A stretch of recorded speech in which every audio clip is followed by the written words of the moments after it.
পারি বলুন তো, জনগণ বলুক আজকে। ধনপত আগরওয়াল, শিক্ষা খাতে কি দিশা দেখাবে এই বাজেট, কি মনে হয় আপনার?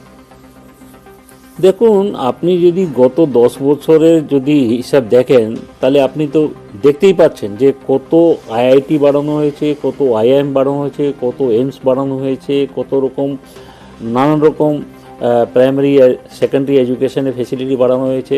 তো শিক্ষাক্ষেত্রে এমনি বললে তো হবে না, টেনজিবলভাবে আপনি দেখতে পাচ্ছেন যে ইন কোয়ান্টিটি কত রকম নতুন এডুকেশনাল ইনস্টিটিউশন, বড় high quality centre of excellence, এই ধরনের এডুকেশনের স্ট্যান্ডার্ড বানানো হয়েছে। আমি বলবো কংগ্রেস বলুন বা টিএমসি বলুন, তাদেরকে নিজে রাজ্যে দেখা উচিত আজকে পশ্চিমবঙ্গে কী অবস্থা। এখানে তো স্টুডেন্টরা ভালো কোয়ালিটি এডুকেশন না পেয়ে তারা তো বাধ্য হয়ে যাচ্ছে হায়দ্রাবাদ, ব্যাঙ্গালোর বা অন্যান্য রাজ্যে যেতে। তো এটা এখন অল ওভার ইন্ডিয়াতে আপনি দেখতে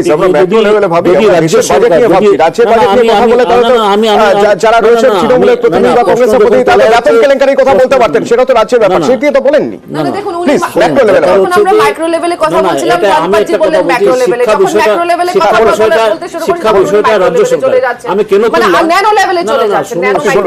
শিক্ষা বিষয়টা রাজ্য সরকারের আছে, এর জন্য আমি রাজ্য সরকারকে নিয়েছি, আমি এমনি নিয়ে আসিনি। এখন ব্যাপার হচ্ছে কেন্দ্র থেকে যে সহযোগ দেওয়া হয় তার সাথে যদি আপনি হেলথ এডুকেশন এই দুটো সেক্টর যেটা রাজ্য সরকার আছে, সেটা সেন্ট্রাল গভর্নমেন্ট যখন কিছু করতে চাইছে আপনি কোঅপারেট করবেন না।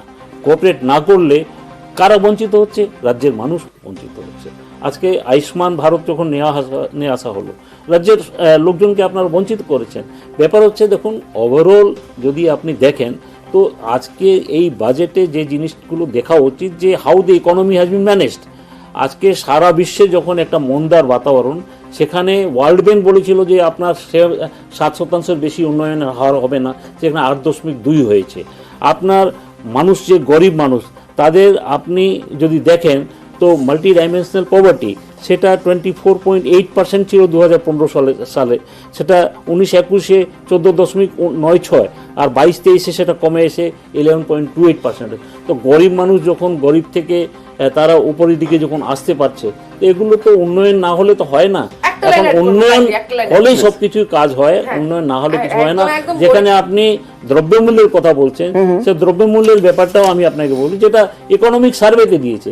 এমনি আমরা মৌখিকভাবে যা কিছু বলতে পারি, যে জিনিসটা ইকোনমিক সার্ভে, তো আমাদের ডিপার্টমেন্ট অফ ইকোনমিক, এটা তো একটা অটোনোমাস বডি, তারা যে ফিগার দিয়েছে দ্রব্যমূল্যের দামের মধ্যে হোলসেল প্রাইস ইন্ডেক্স একটা ডিফ্লেটরি দিকে -1.7%, আর ইনফ্লেশন যেটা অ্যাভারেজ ইনফ্লেশন সেটা 6.7% গত বছর যেটা ছিল, সেটা কমে এসে 5.4% আছে। তারপরে সিপিআই কনজিউমার প্রাইস জুন 2020, না আমি তো আমি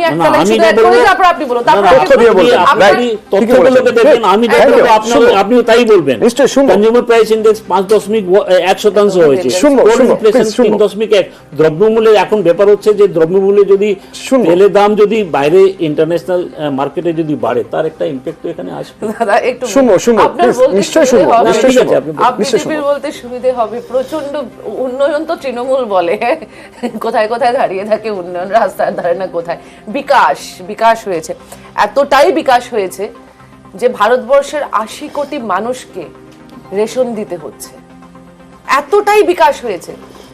মানে কতগুলো পরিবারকে গরিব রেখার নিচে, যারা এপিএল ছিল, হয়তো মধ্যবিত্ত, নিম্ন মধ্যবিত্ত, জিএসটি, তারপরে ডেমনিটাইজেশন, এগুলোর ফলে কোভিড তো তারপরে অ্যাড অন হয়েছে, এগুলোর ফলে কতগুলো মধ্যবিত্ত, নিম্ন মধ্যবিত্ত মানুষ, আমি তো বলিনি না, আপনি বলেছেন দাদা, আপনি একটানা বলেছেন, না রেশন দেওয়া যদি 80 কোটি মানুষকে, দেশের 140 কোটির মধ্যে 80 কোটি মানুষকে যদি রেশন দেওয়া হয়, সেটা কি অপরাধ? না না, আমি এটা জিজ্ঞেস করতে চাইছি। না, মানুষের ভালো করতে চেয়েছেন, বিজেপি মানুষের ভালো করতে চেয়েছে, সাধারণ মানুষকে দেওয়া হয় না, না এটা কি আর রাজ্য সরকার কি দেয় না?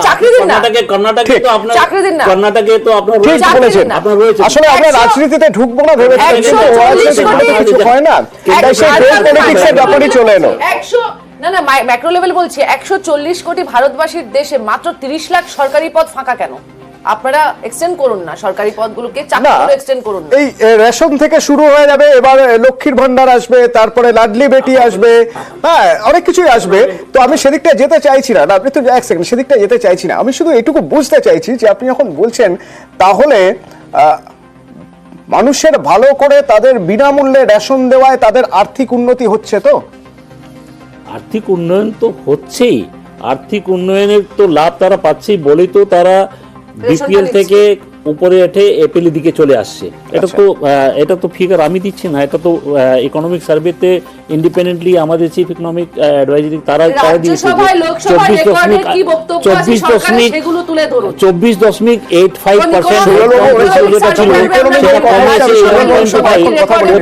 24 কোটি মানুষ তারা উপরে আসতে পেরেছে। প্রথম বিষয় এই আর্থিক উন্নয়ন বা কতটা ডেভেলপ হয়েছে, এই ডকুমেন্টের ফিগারগুলোকে বিশ্বাস করতে হবে, এটা কিন্তু আপনি ডিসকাউন্ট করতে পারবেন। আমি কোনো অস্বীকারে যাচ্ছি না, বিচার করা যাবে না, কারণ এই যে গ্যাপটা তৈরি হচ্ছে বিটুইন হ্যাভ নটস অ্যান্ড হ্যাভস, এই গ্যাপটা অনেকটা বাড়ছে দিনে দিনে।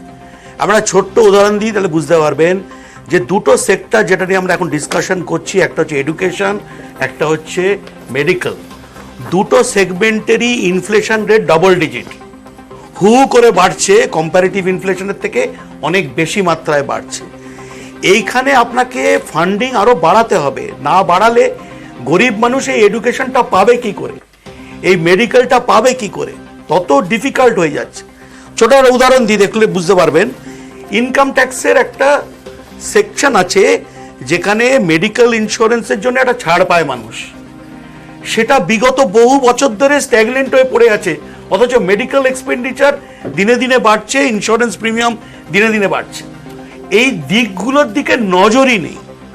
তার মানে কি বোঝা যাচ্ছে, যে দুটো মেজর সেগমেন্ট আছে এডুকেশন এবং আপনার মেডিকেল, সেই দিকে অ্যালোকেশন বাড়াতে হবে, না বাড়ালে কিন্তু গরিব মানুষ আরও পিছিয়ে পড়বে। প্রথমে আমি ওনার সাথে একটু অ্যাড করি যে উনি হেলথ সেক্টরে বললেন, হেলথ সেক্টরে গত বছরের যে ফুল বাজেট ছিল তাতে প্রায় 1.5% হেলথ বাজেটের থেকে আমাদের কমেছে। আমাদের প্রশ্ন হলো যে এই হেলথ বাজেটে টাকাটা কোন খাতে খরচা করা হচ্ছে, এক।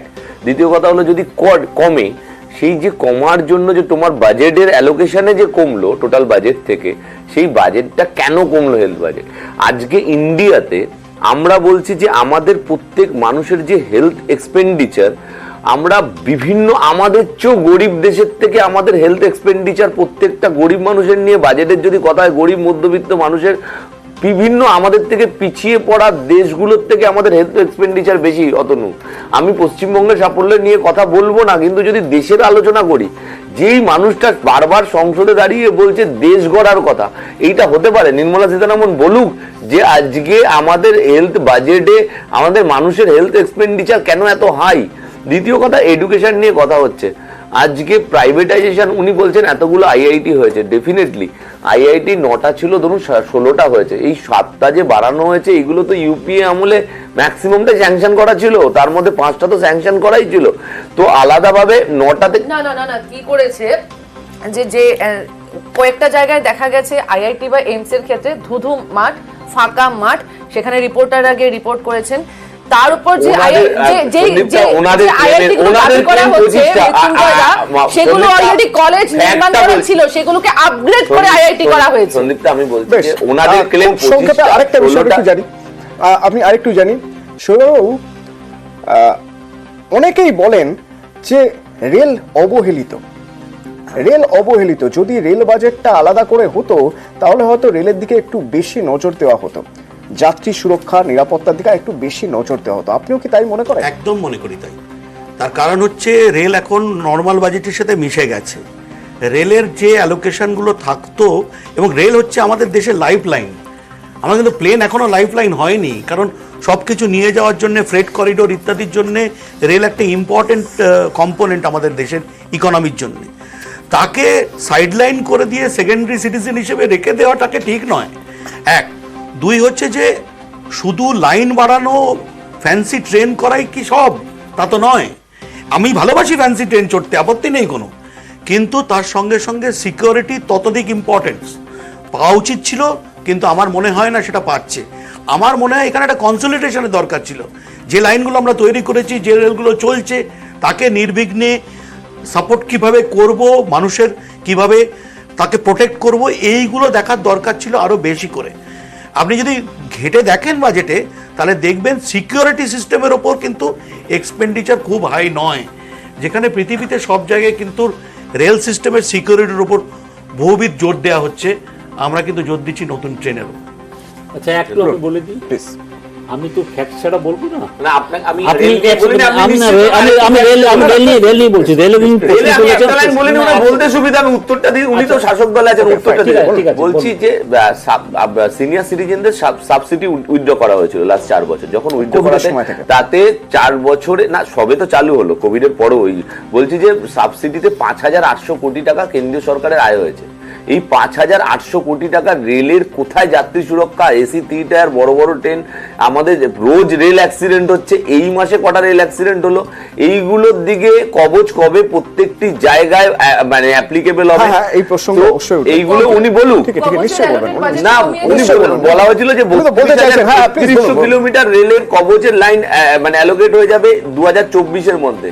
সেই 3100 কিলোমিটারে কেন হয়নি, ওই উত্তরগুলি উনি দিন, যেখানে 5,800 কোটি টাকা সিনিয়র সিটিজেনের সাবসিডি। উনি জানেন, উনি বলবেন, please। ঠিক আছে, বলুন। প্রথমে ইনি বললেন যে রেল বাজেট এর সাথে মার্জ করে দেওয়ার পর নাকি রেলকে ইগনোর করা হচ্ছে। এবারে ইনি প্রশ্ন করলেন যে এক্সপেন্ডিচারটা যে ডিজায়ার্ড সেরকম এক্সপেন্ডিচার হচ্ছে না। Capital expenditure on railway has increased by 77% over the past 5 years. 2.62 lakh crore টাকা। এটা বলছি, এটা আপনার 2020 সালে যেটা ছিল 1.48 লক্ষ কোটি টাকা, সেটা এখন বেড়ে গিয়ে ক্রমাগতভাবে এটা বর্তমানে গিয়ে দাঁড়াচ্ছে 2.62 লাখ করোড়। ঠিক আছে, তো এই যে 1 লক্ষ কোটি টাকা, 1 লক্ষ জাগলারি দিয়ে হয় না, সংখ্যা রেলের ইনকামও তো বেড়েছে। রেলের ওভারঅল যদি ইনকাম বাড়ে, তার উপরে তো এক্সপেন্ডিচার বাড়ে। আপনি পার্সেন্টেজটা বলুন, তাহলে যদি এই কম্পারিজন হয়, আপনাকে 2014 ডেটা নিয়ে এসে বসে কম্পারিজন করতে হবে। আমি 77% বলছি তো। না না, এইভাবে হয় নাকি? আপনার ইনকামটা বাড়াচ্ছেন আপনি, রেলের ইনকাম তো বেড়েছে। রেলের আপনি বলুন যে সিকিউরিটিতে কত পার্সেন্ট করেছেন, কম্পারিজনটা এইভাবে হয়। ইকোনমিক্সটা এইভাবে কম্পারিজন হয় না। আপনি দর্শকদের ভুল বোঝাবেন না। আপনি কেন এইভাবে বলছেন? ব্যাপার নয়, 77% ক্যাপিটাল এক্সপেন্ডিচার বেড়েছে। আপনার যদি ভালো করে শুনে যদি বুঝতে চান, তাহলে একটা রকম, আপনি যদি বুঝতে না চান, যদি আপনি এটাই বলবেন না আপনার খরচ হয়নি, তাহলে ব্যাপারটা, আমি তো আপনাকে যে তথ্যগুলো আছে সেটা তথ্যগুলো বলছি, আমি তো মন দিয়ে বলছি না। 77% capital expenditure has increase over the last 5 years। সেটা 1.8 মানে 1.5 লক্ষ কোটি টাকা থেকে বেড়ে গিয়ে 2,62,000 কোটি টাকা। 3 লক্ষ কোটি টাকা থেকে বেড়ে গিয়ে যদি 77% যদি ক্যাপেক্স বেড়ে থাকে, এখন যদি বিশ্লেষণ, কেন কবচের বাজেটটা কমেছে, কেন কমিয়েছে, কমানো হয়েছে কেন? দেখুন, এখন আমার কাছে এই এত মাইনিউটলি ফিগার নয়, কিন্তু ওভারঅল যেটা আপনি যদি জানতে চান, তাহলে আমি এক এক করে আপনাকে বলে দিতে পারি। এর মধ্যে লেখা আছে, আপনার পেজগুলো দেখে নিন যে কিরকম ভাবে বেড়েছে। বেশ,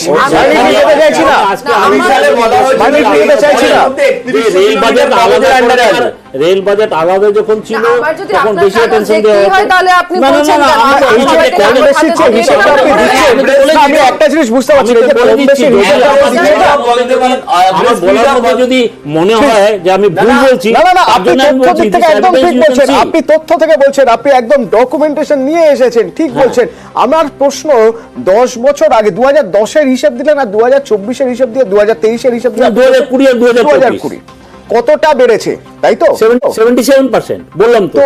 আমি তো সেই হিসেবে বলি তাহলে এবার, যে আমি আলু কিনতে গেলে, পেঁয়াজ কিনতে গেলে, তেল কিনতে গেলে, গাড়িতে তেল ভরাতে গেলে কতটা টাকা বেড়েছে, দাম কতটা বেড়েছে, সেই হিসাবও যদি আমি করি, তাহলে সেদিক থেকে দেখতে গেলে তো আপনার এই হিসাব আর এই হিসাব, সে আবার ডকুমেন্টেশন নিয়ে বসতে হবে, নথি নিয়ে বসতে হবে। বললাম মূল্যবৃদ্ধির ব্যাপারটা আপনার বললাম যে হোলসেল প্রাইস ইন্ডেক্স সেই সব তো কমেছে, সেটা মাইনাসে গেছে হোলসেল প্রাইস। শুনো, সেসব শুনো, প্লিজ শুনো, আলোচনা চলবে, নজর থাকবে দিল্লিতে।